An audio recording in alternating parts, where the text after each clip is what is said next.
Hi dears, triple three divine miracle Malayalam tarot card റീഡിങ്ങിലേക്ക് എല്ലാവർക്കും സ്വാഗതം. ഇന്ന് നമ്മൾ നോക്കാൻ പോകുന്നത് നിങ്ങളുടെ നെക്സ്റ്റ് 7 ഡേയ്സ് നിങ്ങൾ എന്താണ് അട്രാക്റ്റ് ചെയ്യുന്നത്, നിങ്ങളിലേക്ക് യൂണിവേഴ്സൽ മെസ്സേജസ് എന്തൊക്കെയാണെന്നുള്ളതാണ്. ഇവിടെ 10 ഓഫ് സ്പേഡ് എന്ന് പറയുന്ന ആ ഒരു കാർഡ് തീർച്ചയായിട്ടും നിങ്ങളിലെ മാറ്റങ്ങളെ സൂചിപ്പിക്കുന്നു. ഒരുപക്ഷെ ചില കാര്യങ്ങൾ ഇതിനോടകം തന്നെ നിങ്ങൾക്ക് നടക്കില്ല എന്ന് നിങ്ങൾ വിചാരിച്ചിട്ടുണ്ടായിരിക്കാം. ആ ചില കാര്യങ്ങളിൽ വളരെ പെട്ടെന്ന് തന്നെ മാറ്റങ്ങൾ സംഭവിക്കും.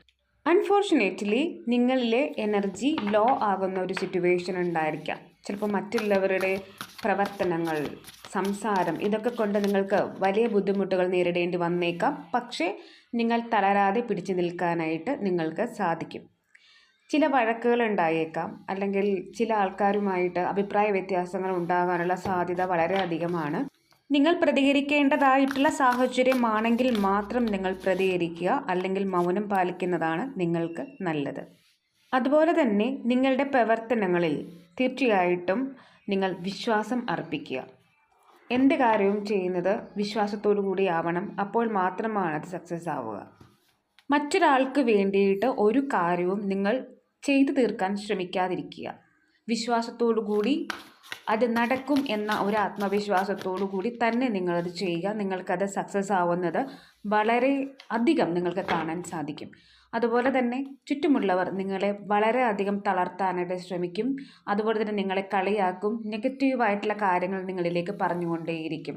പക്ഷേ നിങ്ങളത് ശ്രദ്ധിക്കാൻ പോവുകയാണെന്നുണ്ടെങ്കിൽ തീർച്ചയായിട്ടും നിങ്ങൾക്ക് ഒരു ലക്ഷ്യവും സാധിക്കില്ല.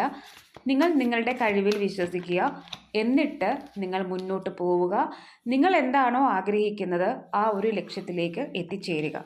അതെന്ത് കാര്യമായിക്കോട്ടെ, ജോബ് ആയിക്കോട്ടെ, നിങ്ങളുടെ ആ ഒരു പഠനത്തെ സംബന്ധിച്ച കാര്യങ്ങളായിക്കോട്ടെ, നിങ്ങൾ ആയിരിക്കുന്ന സിറ്റുവേഷനിൽ നിങ്ങൾ കിങ് ആയിരിക്കുക. ഒരുപക്ഷെ നിങ്ങൾക്ക് വീട് വിട്ടിട്ട് വേറൊരു സ്ഥലത്ത് പോയി താമസിക്കേണ്ടതായിട്ടുള്ള സിറ്റുവേഷൻസ് വന്നേക്കാം, അല്ലെങ്കിൽ ഒരു യാത്ര പോകേണ്ട വരുന്ന സിറ്റുവേഷൻസ് വന്നേക്കാം. അതുപോലെ തന്നെ അസുഖങ്ങൾ വരാനുള്ള സാധ്യത വളരെയധികം ഹൈ ആണ്. അതുകൊണ്ട് തന്നെ വളരെയധികം ശ്രദ്ധിക്കുകയും നിങ്ങൾ നിങ്ങളെ തന്നെ പ്രതിരോധിക്കുകയും ചെയ്യും. അതുപോലെ തന്നെ നിങ്ങൾ അട്രാക്റ്റ് ചെയ്യുന്നത് സമ്പൽ സമൃദ്ധമായിട്ടുള്ള ഒരു ഫാമിലിയാണ്. എസ്പെഷ്യലി നിങ്ങളുടെ പാർട്ട്ണറെ നിങ്ങൾ വളരെയധികം കെയർ ചെയ്യുക. അതുപോലെ തന്നെ നിങ്ങളുടെ പാരൻസിനെയും നിങ്ങൾ കെയർ ചെയ്യുക. ഒരുപക്ഷെ നെക്സ്റ്റ് 7 ഡേയ്സിനുള്ളിൽ നിങ്ങൾക്ക് അവരുടെ അടുത്തേക്ക് ഒരു സർപ്രൈസ് വിസിറ്റ് ചെയ്യേണ്ടതായിട്ടും വന്നേക്കാം. അതുപോലെ തന്നെ നിങ്ങൾ വളരെയധികം സ്ട്രോങ് ആയിരിക്കും ദിസ് വീക്ക്. അതുപോലെ തന്നെ വളരെയധികം കമ്പാഷനേറ്റും ആയിരിക്കും. അതുകൊണ്ട് മറ്റുള്ളവരെ ഹെൽപ്പ് ചെയ്യാൻ നിങ്ങൾ വളരെയധികം ശ്രമിക്കും, അല്ലെങ്കിൽ അതിനുള്ള സാഹചര്യം നിങ്ങളിലേക്ക് വന്നു ചേരും.